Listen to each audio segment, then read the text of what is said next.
How to deal with bright, aggressive vocals without making them sound dull and pushed back in a mix. That's what we're talking about today. This is part 5 of my 6-part series on how to deharsh rock and metal songs.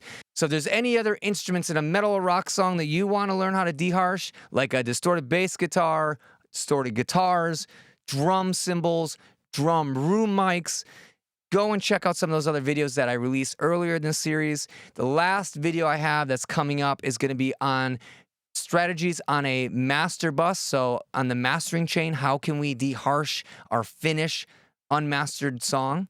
And that is going to be super eye-opening. I got a lot of cool secret weapon plugins that I use for that type of stuff. And I'm so excited to share that with you. But we're talking about vocals today. And before I get into the video today, I want to let you know I put together an awesome, comprehensive guide with my favorite free mixing and mastering plugins. And these are plugins I use all the time. They sound just as good, if not better, than some of the plugins I've paid for. I cover everything from compressors to reverbs, delays, there's sample rate converters, there's distortion, amp sims. I mean, this thing is comprehensive. It's totally free. It's my gift to you. So if you're interested in getting that, I have a link in the description. Go and grab your copy right now. Hope you are having a wonderful day today. My name is Bobby Balo, and I'm the mixing and mastering engineer at Raytown Productions. And I help home studio owners and bedroom producers make better sounding music without needing to buy expensive gear or unnecessary plugins. Hit that subscribe button because I drop new videos every single week, and I have one more video in this series. So if you want to be notified when that goes live, just click that little red button and you'll be all set. All right, welcome to day 5. We're going to talk about how to deharsh vocals on a rock or metal song. And these are all screaming vocals. I don't have any clean vocals in this session. And just so you're aware, the lovely and talented Brian Hood had these multi-tracks available for download. So I put a link in the description if you want to check them out and play with them in your DAW. In the other videos of this series, we talked about deharshing a guitar, bass, drum cymbals, and then also room microphones. And now we're on to the vocals. So let me just give you a quick sample of what the song sounds like.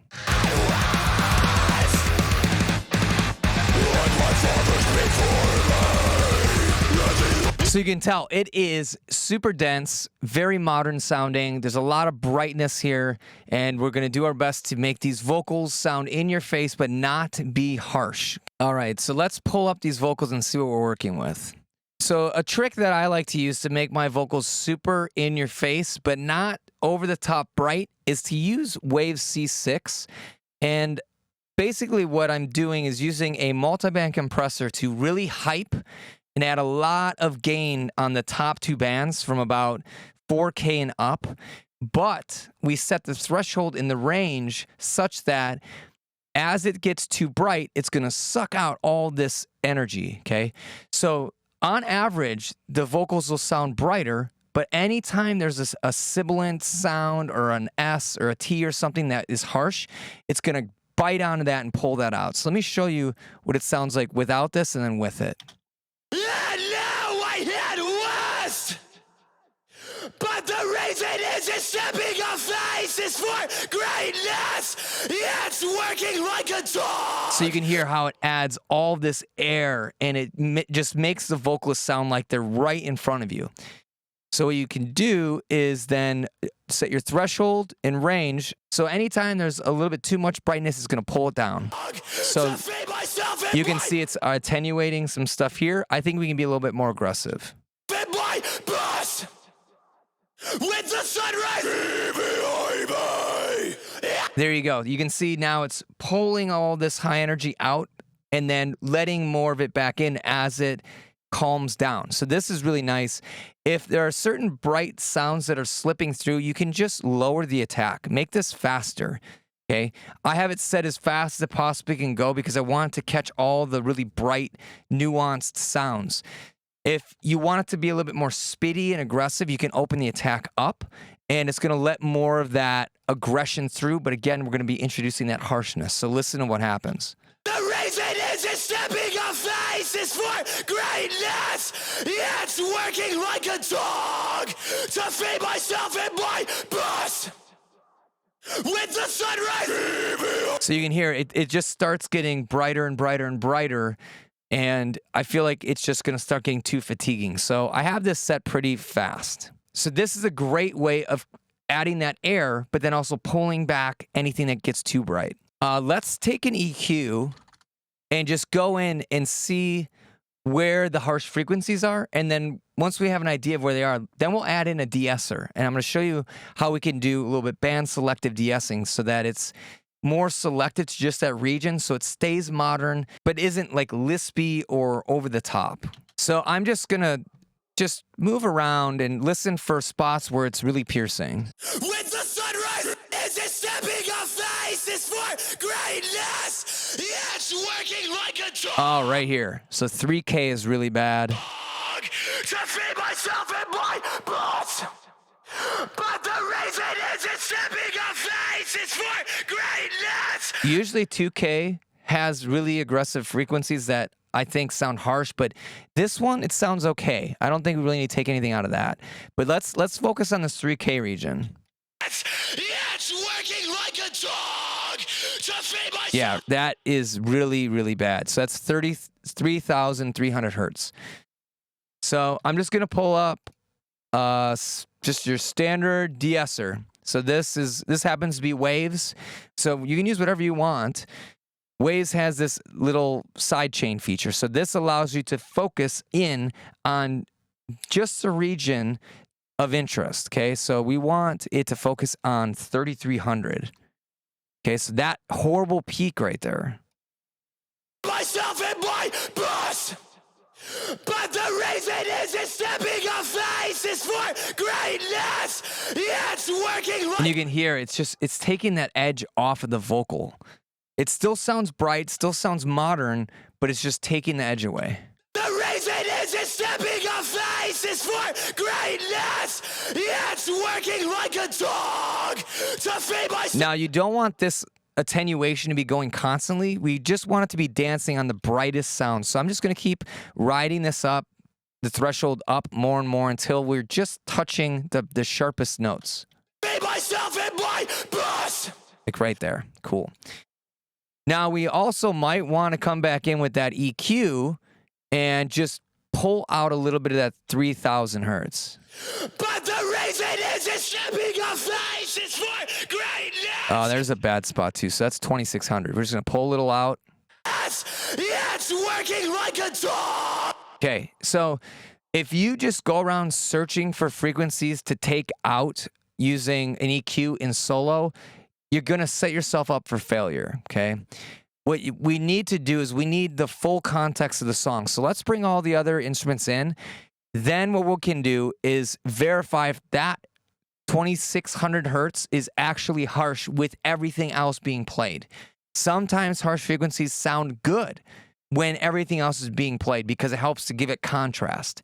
So we need all that stuff going, and then we're just going to sweep around and find an area where everything's kind of building up between the guitars and the vocal, and that's going to indicate a harsh spot that we might want to pull away from the vocal. So let's do it.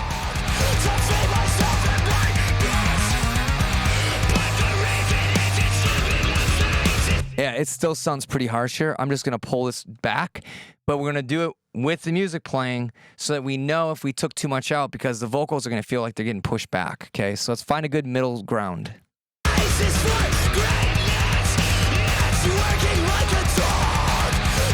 That's too much.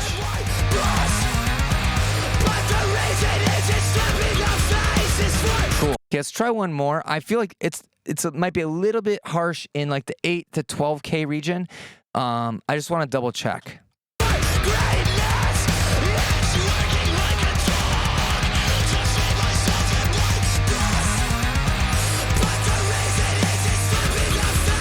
You hear how that's like jumping out like over the top, like it's starting to get really, really harsh to listen to. Let's try pulling this down and see if we can live with the vocal being a little bit darker just so that it sounds a little smoother.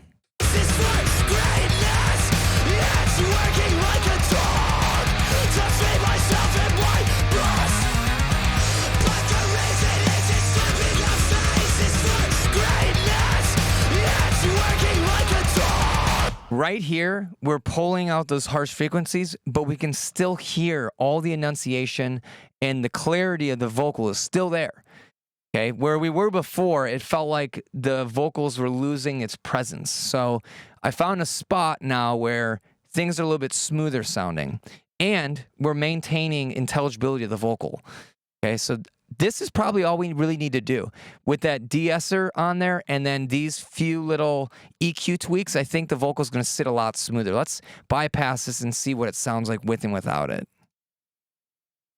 But the reason isn't stepping on faces for greatness. It's working like a dog to feed myself and my boss. So this is a little bit more subtle than the other videos, but when you stack up multiple vocal takes and we start limiting and compressing the heck out of this track and mastering, these are going to build up and they're going to start being overwhelming, okay? So we might only have to do a few dB tucking here on the vocal to really kind of help it sit okay, but these are things and strategies that you really need to be focusing on to make sure that as you mix and add more and more tracks and you're getting closer to a finished mix, you're not building and stacking these harsh frequencies. So in tomorrow's video, we've got the last video of the series. I'm going to show you how to de-harsh a master bus.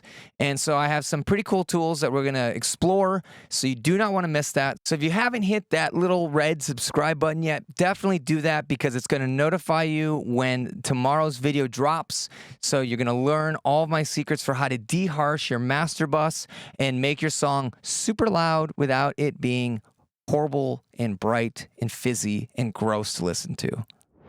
Have you ever used a multi-band compressor on your vocals before, or done any of these surgical EQ notches like I showed in the video today? Let me know in the comments, and if you do something different, also mention that.